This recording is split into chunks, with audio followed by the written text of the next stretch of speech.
Hello, my name is Elkrief, and in this video I'm going to talk about how to deal with anger.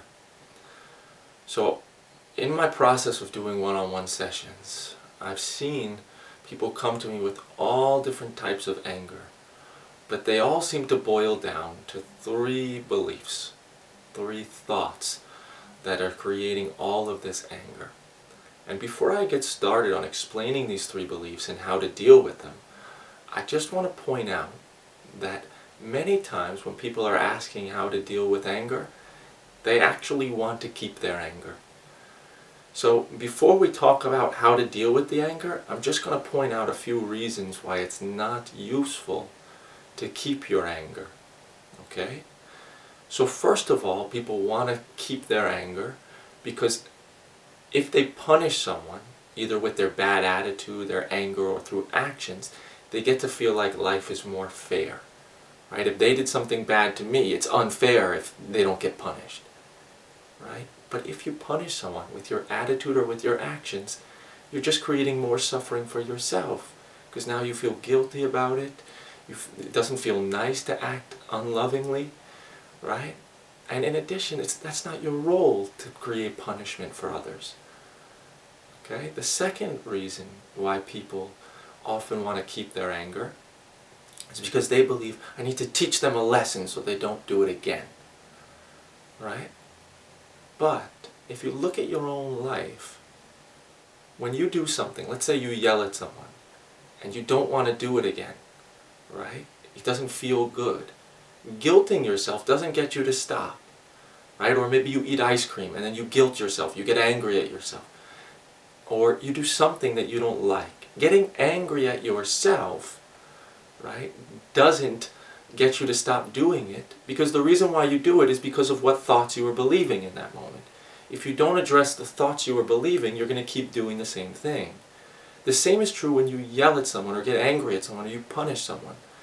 Sometimes those consequences are enough to get them to stop doing a particular action, but most of the time, right, especially with adults, if it's not addressing the thoughts why they did what they did, they're going to keep doing it. Okay? Another reason why people want to keep their anger is because they believe that it helps them to get what they want. So if I get angry at them, that will make it more likely for me to get what I want from them. So in other words, we use anger as a form of manipulation. And we learned that from our parents, right? When our parents yelled at us and got angry at us, we did what they want. So what they teach us is getting angry gets you what you want. So we get angry at our partner or the customer service representative or someone in order to try to scare them or guilt them effectively into doing what we want. And that's not a very enjoyable way to live, a nice way to interact, and it's often more useful in getting what you want, especially in the long run, right? When you're nice and kind and loving. Okay, that's just a couple of the reasons. So, well, the last reason is basically that we don't want to admit that somebody else didn't make us suffer, that it's really ourselves. Because if we're angry at someone for a while, we don't want to look at it that maybe it's my fault that I'm angry and not them, because it hurts sometimes to admit it's our own fault that we're angry and not somebody else's. So, now that we've looked at why people want to stay angry often, let's look at how to deal with anger.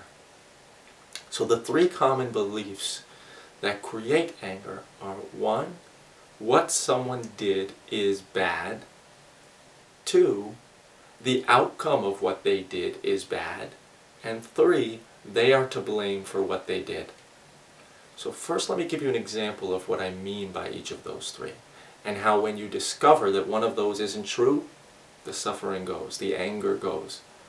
Okay, so if somebody, let's say, robs you, right, you would think the action is bad, and you would get angry at them, right?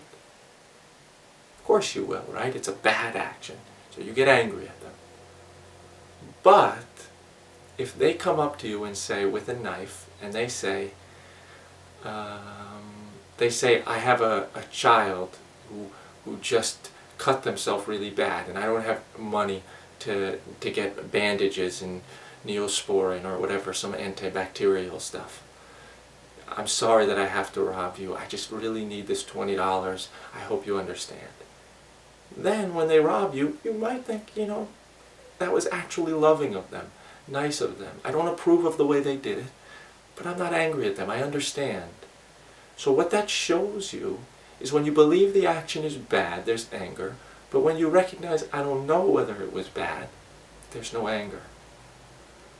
The second thing is, if you recognize that an outcome might not be bad, then, or you recognize that the outcome wasn't bad, then the anger is lost.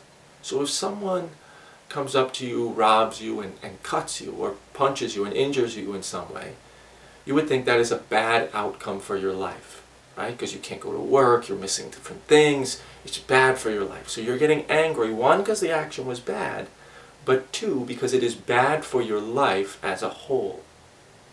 But if you go to the hospital and you meet someone at the hospital that ends up giving you your dream job, or turns out to be the love of your life, or something like that, then looking back at that incident where you were robbed and injured, you would say, you know what? It wasn't so bad that that happened. It turned out to be wonderful for my life. It turned out to be very helpful. So then, once you discover it wasn't bad for my life, you lose the anger that you had for that guy. He was the greatest gift for you. Okay? Now, the third type of belief, the third belief that creates anger, is believing that someone is to blame for what they did. Okay? So, if somebody comes up to you, right? Imagine two guys come up to you.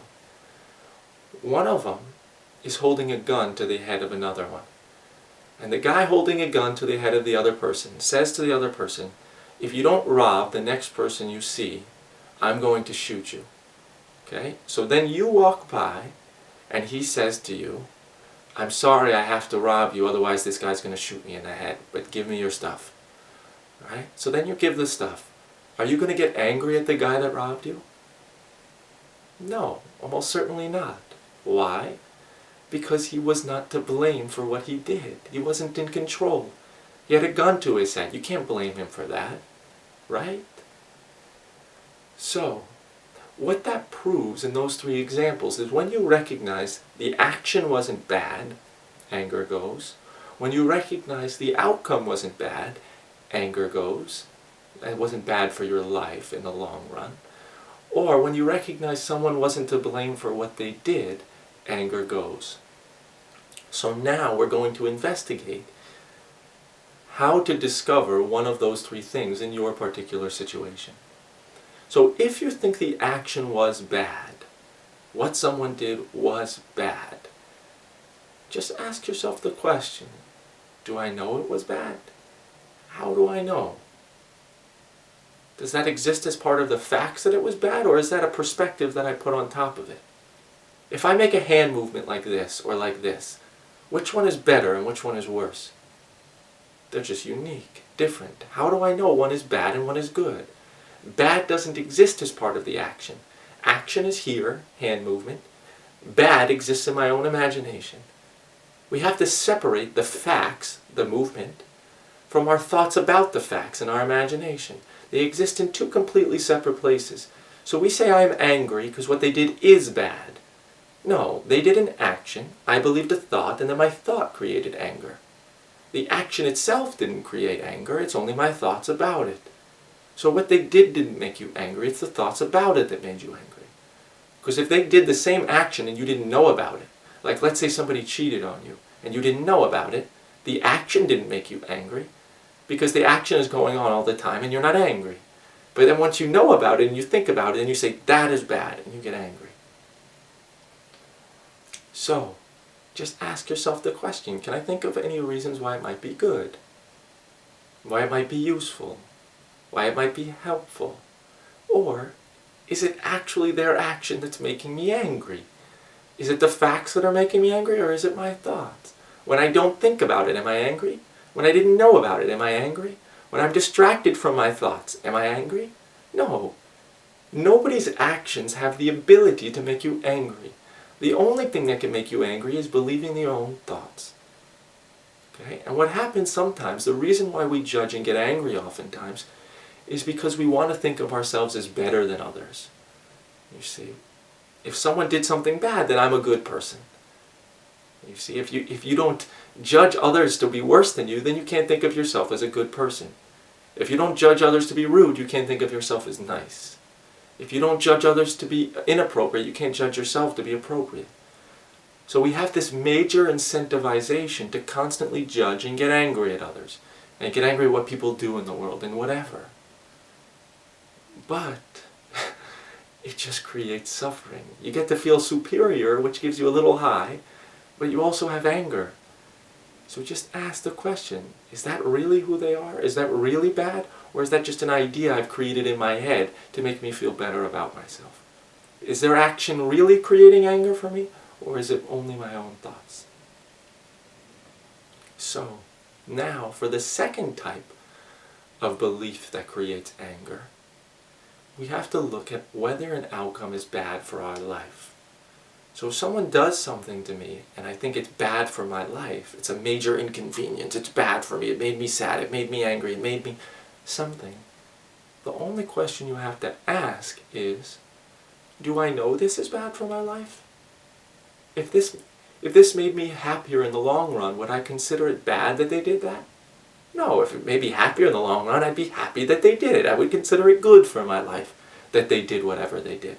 Even if they beat me, even if they cheated on me, even if they something, right? Something seemingly horrendous, or they did something to someone else that's seemingly bad. Do I know what all the effects are of that particular event, outcome, circumstance, action? Do I know what all the effects are? Is it possible that that could lead to something wonderful for me or them? That could make me happier, that could teach me a lesson that's valuable, that could get me to start analyzing my own thoughts and investigating them, which could make me happier. That could lead me to a book, a friend, a job, something that leads me to more happiness. And if you just recognize, I don't know, then you're free. Anger comes from believing, I know this is bad for my life. I know this is bad. But once you discover, I don't know whether this is bad for my life. I think it might be, but I could see it's possible that it ends up being good for my life. It's possible. I'm not saying it's going to be good, not overlaying some belief going from it's bad to, no, it's good that it happened. No, because that's a lie. I know it's bad and I know it's good are both lies. They're both assumptions that I know the future. I know everything that will happen and it's good. It's for the best. You don't know anything. Just ask yourself, if something happened to you or someone else and you think it's bad that it happened, simply ask the question to yourself, can I think of some good possible effects that could come from this? Can I think of any possibilities that could end up being good for their life, my life, whoever the victim is? But you have to be willing to be happy, because when you discover that it might not be bad, you're going to be left happy instead of angry. But watch out, mind wants to stay angry, wants to punish them, make them feel bad. Hold on to it, get fair, get even. Stop, you want peace. You only hope to make it fair and even so that you can think the world is fair. But if it was good for your life, then that was a gift, not a curse. So the third belief that we need to look at is the belief that they are to blame for what they did. And I find this is the hardest for people to open up to. When people really want to keep their anger, they think the anger is useful, helpful, necessary, then people aren't willing to look at this one. So I'm pointing that out. Just stay open. See if what I'm saying might be true. Not if you want it to be true, but whether it is true from your direct experience in life. So, look at your own life. Do you pick what thoughts pop up in your head? Do you know what the next thought to pop up in your head will be? Do you know what you'll be thinking a moment from now? The truth is, you don't know. You might be thinking about the past, the future. You might be thinking about whether this is helpful or unhelpful, relevant or irrelevant, whether this guy is smart or stupid, crazy or sane, whatever. But you don't know what thought will pop up in your head next. Now here's the next part. Do you have control over what thoughts you think? If you did, you would never think negative thoughts, because all you want is to be peaceful and happy. If you did, you would never, if you controlled what thoughts you think, you would never get angry, you would never be negative, you would never think about the future, because it all creates suffering. It all comes from believing the thoughts in our head. Do you control what thoughts you believe? Well, do you want to be angry? You click this video because you want to deal with anger, which means you don't want to be angry probably, at least on some level. But yet, over and over again, you believe the thoughts that create anger. And I'm willing to bet you also believe the thoughts that create worry, anxiety, insecurities, and every other form of suffering. So if you controlled whether you believe thoughts or not, you wouldn't believe the thoughts that create suffering. Ever. If you sometimes do, then that means you don't control what thoughts you believe. So now, what determines your actions? What thoughts you think and what thoughts you believe. But you don't control what thoughts pop up or what thoughts you believe. Right? Just look for yourself. How many times in your life do you not want to feel angry and yet you do? How many times do you not want to yell at someone and yet you do? How many times do you really want to break a bad habit and yet you can't? How many times do you want to start eating healthy and yet you can't? You want to go to the gym and yet you can't. Over and over again in your life, you want to do things and yet you can't. Or you want to stop doing things and yet you can't. That is as much evidence as you need to see you are not in control. I know that's scary to hear, but it's the truth. Just look for yourself. Don't believe me. Just look. If you have a toy car, every single time you press left, it goes left. That's the definition of control. Every single time you press right, it goes right. That's how you know you're in control. If sometimes you press left and it goes right, that means you're not in control.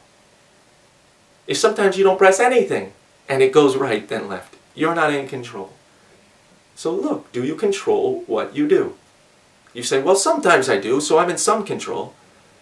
But that's like pressing left over and over again, and sometimes it goes right, right? On the toy car, remote control toy car, you press left over and over again. Sometimes it goes left, and sometimes it goes right. And you say when it goes left, you're doing it.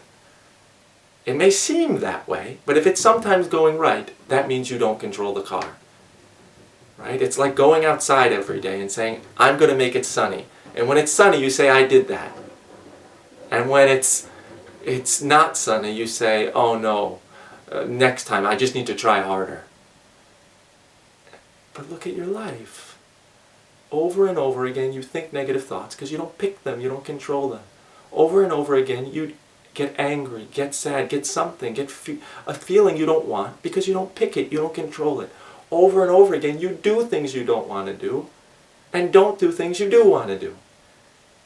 So now, here's the important piece of that puzzle. If you don't control what you do, are you to blame for it? Are you to blame for getting angry? How? You don't pick what thoughts enter. You don't pick what thoughts you believe. And nobody ever showed you what thoughts were creating your anger.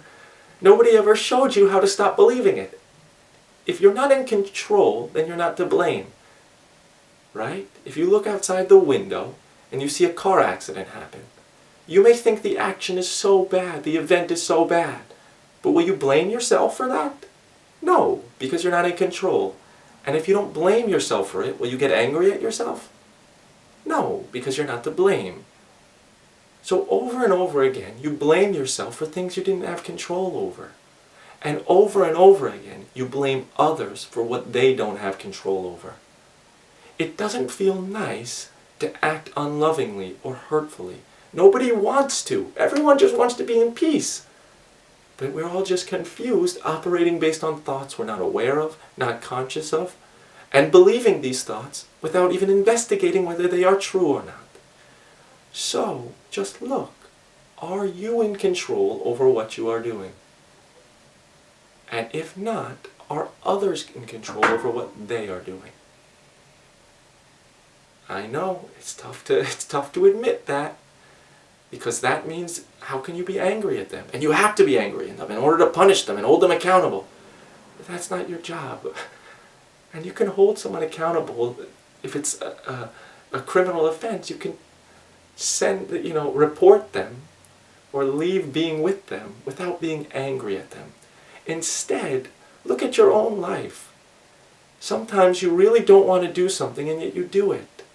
You don't have control and you know it. It doesn't feel good. So if somebody else acts unlovingly or hurtfully, you recognize that they don't want to do that. It makes them suffer, but yet they do. Okay? So those are the 3 beliefs that create anger, and those are the ways to deal with that anger, right?